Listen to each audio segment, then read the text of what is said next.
Roman art is an excellent indicator of what mattered to people in Roman times. The changes were reflected in simple things like hairstyles and dress, and in more complicated things like housing, places of worship, and imperial monuments.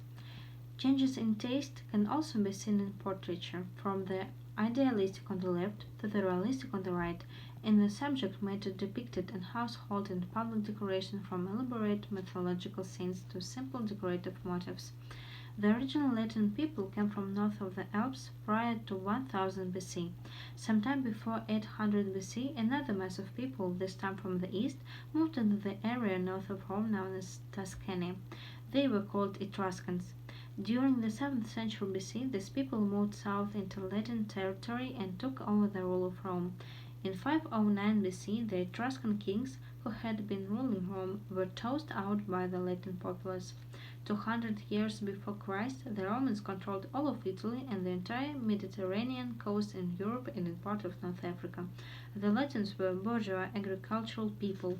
They remained basically unsophisticated, practical, and earthbound, no matter how many different cultures they assimilated during the course of the expansion. The art form in which they made their most distinctive contribution was architecture, the most utilitarian of the arts. The invention of concrete and the use of the arch on a monumental scale enabled them to build roads, bridges, and amphitheaters on a scale never before contemplated, and like many basically middle-class societies, great size and scope were valued above painstaking detail. The realism of Roman portrait sculpture is often surprising, especially when compared with the Greek. The idealized innocence of the Greek face on the left contrasts dramatically with the careworn Roman face on the right. The Greeks sought the ideal. The Romans preferred the ordinary and everyday. The Greeks used analogies of man and God to describe historical events, while the Romans preferred to see the actual events in complete, everyday, factual detail. Like other land and tradition-bound societies, the Roman had a terrific knack for organization. The organization of the Roman Republican government is still a model for modern societies.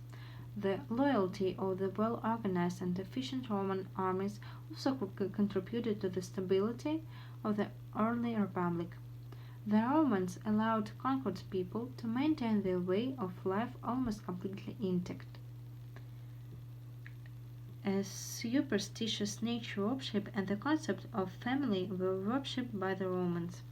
During the imperial period after the death of Christ, Christianity began to threaten the personality cult that surrounded the emperor. From that time on, the Roman leaders tried to control religion and make it a tool of the state. The Romans showed their tolerance for foreign religious practices and for foreign ideas in general. It was a significant virtue of Roman civilization. The Romans consciously returned to their acknowledged masters in the field of art and culture, the ancient Greeks.